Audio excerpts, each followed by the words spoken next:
저에게는 작은 음악을 들을 수 있는 MP3 플레이어가 하나 있습니다.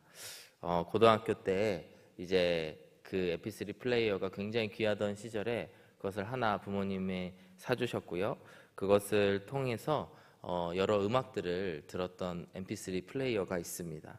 그 MP3 플레이어가 처음에는 제가 좋아하는 한국 가요로 가득 찼다가 제가 고등학교를 졸업하면서 이제 예수님을 영접하고 예수님을 만나면서 점점 찬양의 곡수가 많아져서 가끔씩 그 MP3 플레이어를 들을 때마다 고등학교 때 들었던 가요도 듣고요. 또 그때 20대 초반 그 시절에 들었던 찬양들도 많이 들을 수가 있습니다. 가끔씩 아주 가끔씩 이 MP3 플레이어를 통해서 옛날의 음악들을 들을 때면 희한하게 그때 그 시절들이 생생히 기억나는 그런 경험들을 할 수가 있습니다. 마치 타임머신을 타고 그때로 돌아간 것과 같은 그런 마음, 때로는 뭉클하기도 하고요. 때로는 그때의 힘들었던 기억들이 나기도 하고요. 또 기뻤던 기억들, 그때 만났던 사람들이 떠오르고는 합니다. 이처럼 우리가 살다 보면은 좋았던 추억이든지 아니면 힘들었던 추억이든지 과거를 회상할 때가 있습니다. 그리고 그 과거를 회상하면서 다시 힘을 얻게 되는 것이 우리들의 인생인 것 같습니다. 오늘 본문을 보시게 되면요, 예수님께서 제자들에게 처음 나타나십니다. 그런데 이 나타나신 부활하신 예수님께서 제자들 앞에 서셨을 때에 이 모든 상황들을 기록한 사도 요한, 오늘 요한복음을 작성한 기술한 그 사도 요한의 글들을 보게 되면요, 굉장히 디테일들이 살아있는 그런 내용들을 볼 수가 있습니다. 마치 영화의 한 장면 같은 그런 장면을 우리가 함께 읽으셨는데요. 그 장면을 보게 되면은 아주 잘 만든 영화의 한 장면처럼 그 소품 하나하나 그리고 그 상황들 하나하나가 굉장히 디테일하게 묘사되어져 있는 그런 모습들을 볼 수 있습니다. 저는 생각한 것이 아마도 사도 요한이 그때를 회상하면서 그때의 예수님을 회상하고 그때 함께 있었던 제자들을 기억하면서 그때의 상황에 있었던 작은 디테일까지도 담아내려고 하였던 그런 마음이 오늘 이 특별히 요한복음 21장의 말씀 안에 있지 않나 하는 생각이 들게 됩니다. 오늘 함께 이 말씀을 살펴보면서 우리가 예수님을 추억했던 이 제자 사도 요한, 그리고 그러한 상황을 연출하셨던 예수님을 바라보면서 우리가 오늘 하루를 또 살아가면서 예수님께서 우리로 하여금 기억나게 하시고 또 기억하기를 원하시는 그런 하나님의 말씀 가운데에 서시기를 주님의 이름으로 축복합니다. 먼저 첫 번째로 오늘 이 본문의 말씀을 통해서 예수님은 어떤 장면을 연출하고 계시느냐, 바로 예수님을 처음 만났던 그곳으로 인도하십니다. 1절의 말씀을 보시게 되면요, 그 후에 예수께서 디베랴 호수에서 또 제자들에게 자기를 나타내셨으니 나타내신 일은 이러하니라 라고 말씀하고 있습니다. 바로 이 영화 한 장면이라고 제가 묘사를 드린 표현을 하였는데요, 그 장소는 바로 디베리아 호수입니다. 이 디베리아 호수가 어디냐 했을 때 우리가 잘 아는 갈릴리 호수 혹은 갈릴리 바다의 한 부분입니다. 디베리아라고 하는 도시가 그 동그란 갈릴리 호숫가에 있는 도시 가운데 하나인데요, 그곳에 서서 함께 제자들을 기다리시고 제자들 앞에 나타나셨습니다. 그곳에는 총 7명의 제자들이 있는데 2절의 말씀을 보시면 그들에 대한 기록들이 나와 있습니다. 시몬 베드로와 디드모라 하는 도마와 갈릴리 가나 사람 나다나엘과 세베대의 아들들과 또 다른 제자 둘이 함께 있더라. 즉 7명의 제자들이 그곳에서 함께 있었다라고 하는 것입니다.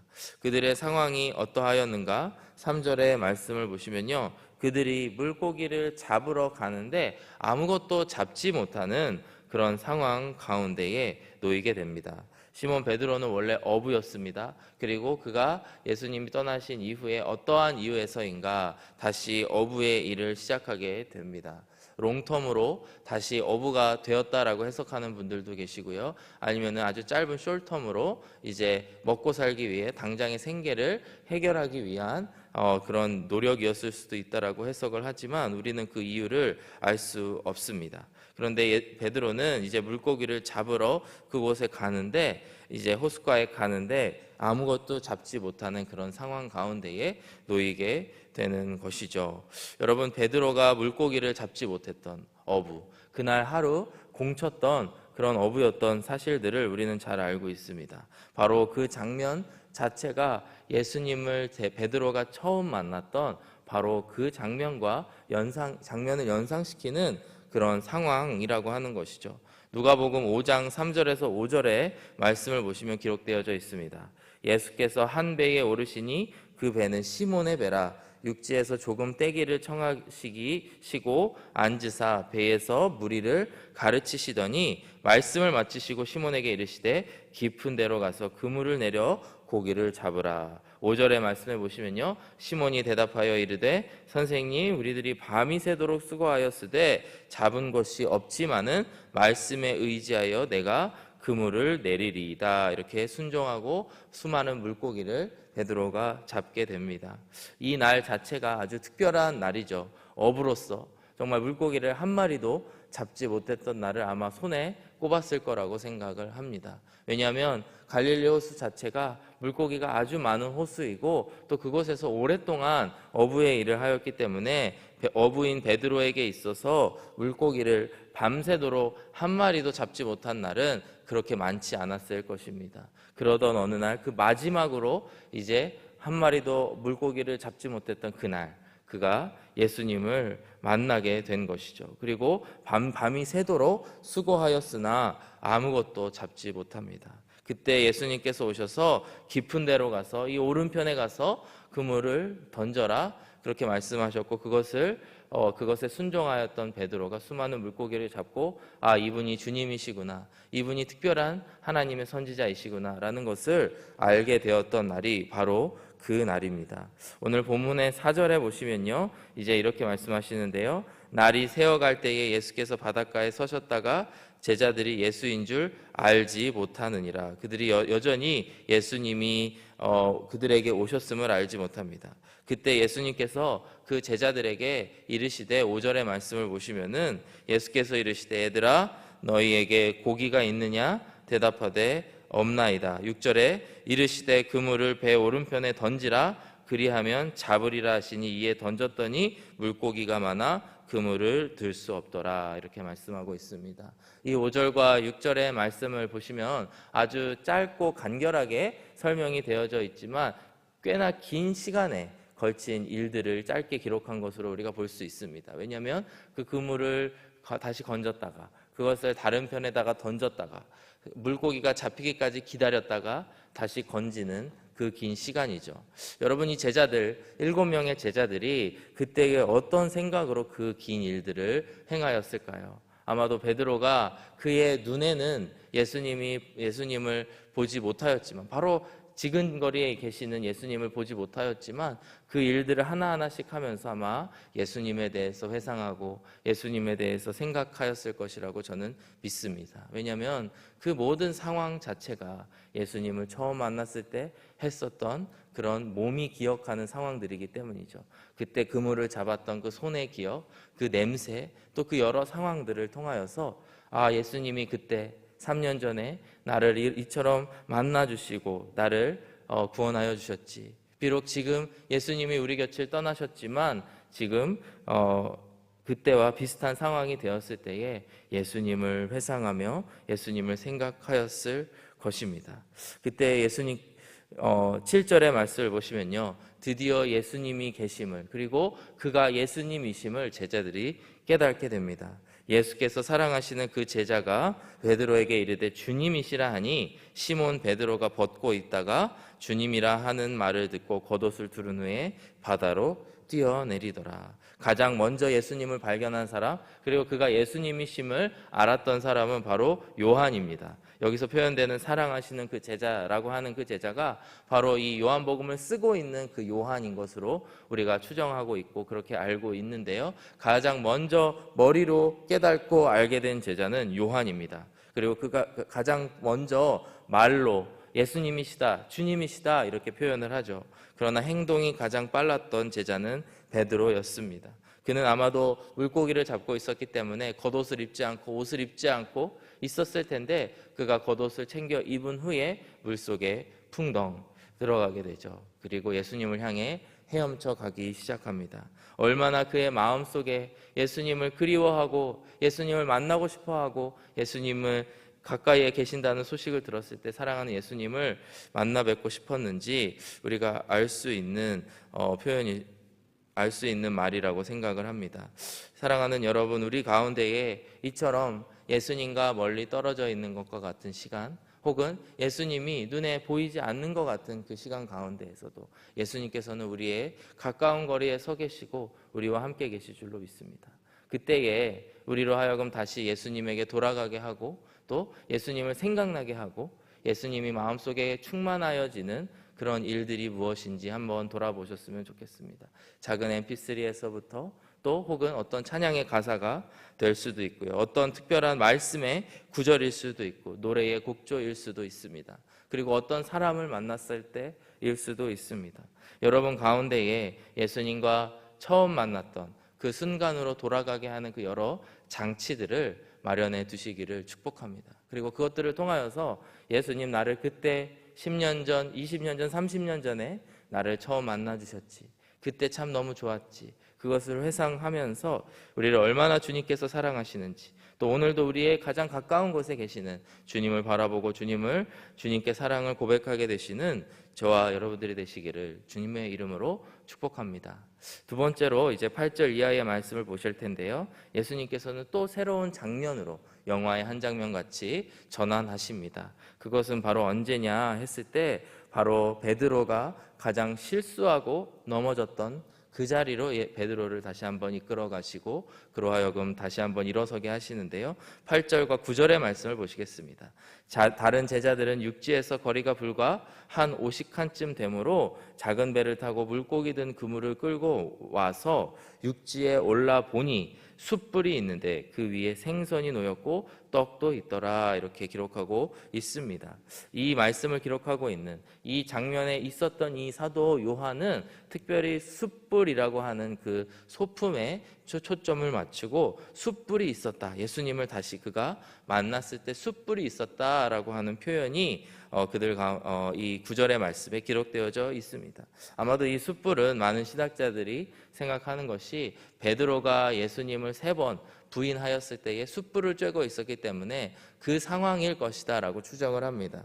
요한복음 18장 18절의 말씀에 보시면요, 그때가 추운 고로 종과 아랫사람들이 불을 피우고 서서 쬐니 베드로도 함께 서서 쬐더라. 예수님께서 잡혀가시던 그날 밤 베드로가 예수님을 조용히 쫓아갑니다. 그러나 본인이 제자임을 드러내지 않고 조용히 쫓아갑니다. 숯불을 쬐며 사람들과 서 있었을 때에 누가 물어보죠. 당신 예수의 제자가 아닙니까? 그랬을 때에 예수님이 예언하신 것처럼 베드로가 3번에 걸쳐서 예수님을 부인하게 된다라고 하는 것이죠. 그 일들이 베드로의 마음 한켠에 항상 무거운 마음으로 있었을 것입니다.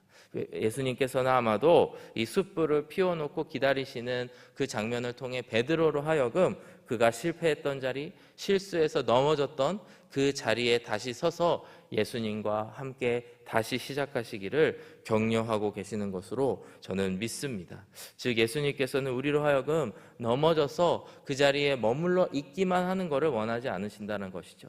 예수님께서 다시 이 땅에 오셨을 때, 또 예수님께서 우리를 바라보셨을 때에는 우리로 하여금 다시 일어서서 과거의 실수들을 회개하고 그 실수들을 돌아보고 다시 일어서서 나아가기를 원하신다라고 하는 것이죠.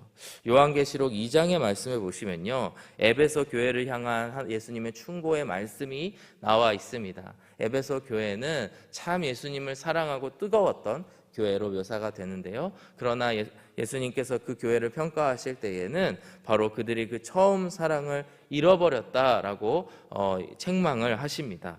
그때에 예수님께서 하신 말씀을 우리가 한 목소리로 읽어보기를 원합니다. 요한계시록 2장 4절과 5절의 말씀입니다. 한번 읽어보겠습니다. 시작.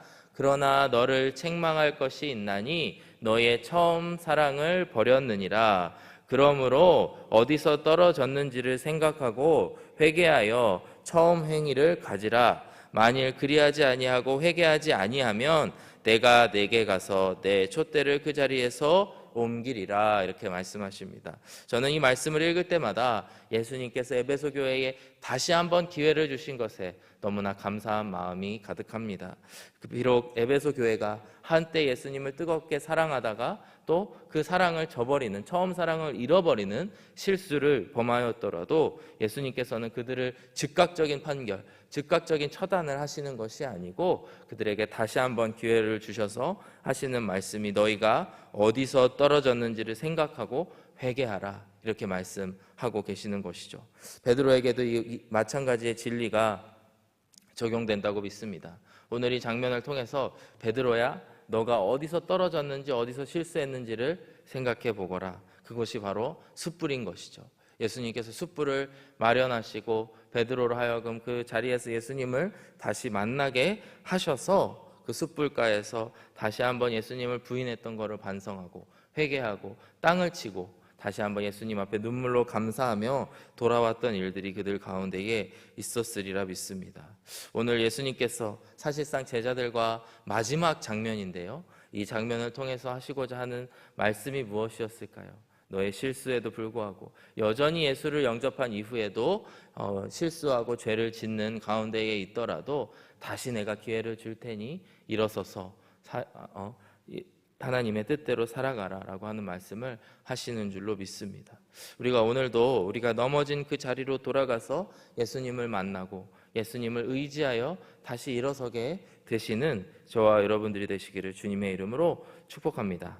마지막 세 번째의 장면을 여러분들에게 소개하고 말씀을 마무리하고자 합니다. 세 번째의 자리는 바로 예수님께서 가장 영광을 받으셨던 그 자리로 마지막으로 이끌어 가십니다. 12절의 말씀을 보시면요, 예수께서 이르시되 와서 조반을 먹으라 하시니 제자들이 주님이신 줄 아는 고로 당신이 누구냐 감히 묻는 자가 없더라. 이미 그 자리에 모였을 때, 숯불가에 모였을 때에 예수님이신 줄을 모두가 알았다라고 하는 것입니다. 13절의 말씀을 보시면요, 예수께서 가셔서 떡을 가져다가 그들에게 주시고 생선도 그와 같이 하시니라. 참 따뜻한 장면입니다. 이 배에서 내려온 제자들에게 예수님께서 먹을 것을 챙겨주시고 와서 먹으라, 수고했다, 이렇게 말씀하시는 것 같습니다. 그런데 특별히 13절의 말씀을 보시면요, 여기서도 또 아주 특별한 소품이 또 사용이 되었죠. 바로 떡과 생선입니다.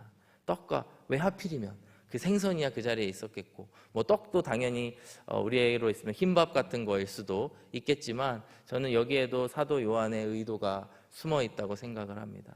예수님께서 마지막으로 그들에게 주시는 것이 떡과 생선, 보리떡 5개와 물고기 2마리로 수천 명의 사람을 먹이셨던 오병이어의 사건이 또 생각나지 않았을까 유추해 볼 수가 있습니다. 여러분, 오병이어의 사건이 어떤 사건인가요? 예수님을 쫓아왔던 수천 명의 사람들 앞에서 예수님께서 스스로가 하나님의 아들이심을 기적을 통해, 표적을 통하여 보여주시는 장면인 것이죠. 예수님의 말씀으로 또한 그의 기적으로 인하여 선포되어지는 내가 이 땅의 왕이고 이 땅을 다스리는 창조주 하나님, 그분과 같은 분이다라는 것을 선포하시는 그 장면이 오병이어의 사건입니다. 이처럼 예수님께로 돌아온 제자들, 예수님을 만난 제자들에게 예수님이 기억하길 원하시는 것, 아마도 마지막 영광의 때에 있을 예수님의 영광이라고 믿습니다. 그렇기 때문에 이 떡과 물고기를 이 제자들에게 나누어 주시며 이것을 먹고 다시 한번 힘을 내라고 하시는 것이죠. 우리는 예수님의 영광만을 바라보고 쫓아갈 때가 있는 것 같습니다. 우리의 신앙이 얕을 때에, 또 그게 시작되는 단계에서는 아마 나의 기도를 들어주실 분, 나의 약한 질병을 치유해 주실 분, 또 나에게 경제적인 도움을 주실 분, 이렇게 생각을 할 수도 있지만 그 영광의 때는 한때인 것 같습니다. 왜냐하면 이 땅에서의 영광은 제한적이기 때문이죠. 그러나 그 영광이 모두 지나간 이후에 베드로와 이 제자들처럼 고통도 경험하고 예수님을 배신도 해보고 다시 예수님 앞에 돌아왔을 때에 우리가 기억해야 될 것은 그 마지막 때에 어디서 떨어졌는지를 기억하고 걸어가면서 마지막 하나님의 영광의 때, 그때에 봤던 예수님에게서 보았던 그 영광이 마지막 때에 그거보다 갑절의 영광이 예수님께 또 하나님께 임할 것임을 우리가 기억하고 나아가야 된다라고 하는 것입니다. 이처럼 예수님께서는 제자들에게 마지막으로 나타나시면서 처음 만났던 장면, 또 그가 넘어졌던 장면, 또 가장 영광스러웠던 장면들을 보게 하셨습니다. 아마도 베드로와 이 제자들에게 있어서는 인생 전체를 파노라마처럼 지나갔던 추억이지 않을까 싶습니다. 사랑하는 여러분, 우리가 항상 예수님을 만났던 그 기억들, 또 우리가 넘어졌던 기억들, 영광받았던 기억들을 기억하시면서 오늘도 우리가 소망을 가지고 걸어가게 되시는 저와 여러분들이 되기를 주님의 이름으로 축복합니다. 오늘 우리가 함께 부른 찬양의 가사를 기억하길 원하는데 1절, 2절, 3절의 말씀만 가사를 좀 띄워주시겠습니까? 거친 세상에서 실패하거든 그 손 못자국 만져라. 고된 일 하다가 힘을 얻으리 그 손 못자국 만져라. 내가 어둠 속을 걸어갈 때에 그 손 못자국 만져라. 주가 참 평안을 내게 주시리 그 손 못자국 만져라. 내가 부활의 주 따라가려면 그 손 못자국 만져라. 내가 주 안에서 길이 살리라 그 손 못자국 만져라. 후렴해 보시면 주가 널 지키며 인도하시리 그 손 못자국 만져라. 우리가 세상에서 실패할 때라도, 또 우리가 어둠 속을 거할지라도 여전히 우리가 부활의 주님을 따라가기 위해서 날마다 예수님의 그 못 박히신 손을 기억하시며 우리를 처음 만나주셨던 은혜와 또 실패하였을 때, 또 영광 받았을 때의 추억들을 가지고 살아가게 되시는 저와 여러분들이 되시기를 주님의 이름으로 축복합니다. 시간 함께 기도하겠습니다. 사랑하는 주님, 감사합니다. 어떤 찬양의 가사처럼 벌레와도 같은, 벌레만도 못한 저희들의 인생이지만 우리들에게 찾아와 주셔서 우리를 구원하여 주시고 우리와 함께 동행하여 주심에 감사합니다. 오늘도 멀리 물가에서 우리를 기다리시는, 제자들을 기다리시는 그 모습을 바라보면서 주님, 오늘도 우리의 곁에 항상 계시며 우리를 바라봐 주시는 주님의 사랑을 기억합니다. 오늘도 우리가 처음 예수님 만났을 때에 그 첫사랑을 회복하게 하여 주시고, 또 우리가 실패하였더라면, 다시 떨어졌더라면 그 자리가 어디인지를 돌아보게 하여 주시고, 또 마지막 하나님 영광 받으실 그날을 같이 그 자리에 참여할 것을 소망하며 오늘도 그 영광을 따라 걸어갈 수 있는 모든 우리 하늘이교회 성도님들 되게 하여 주시옵소서. 오늘도 주님만을 기억하고 주님만을 기념하는 저희들의 인생이 되게 하여 주시옵시며 예수 그리스도의 이름으로 기도드렸습니다. 아멘.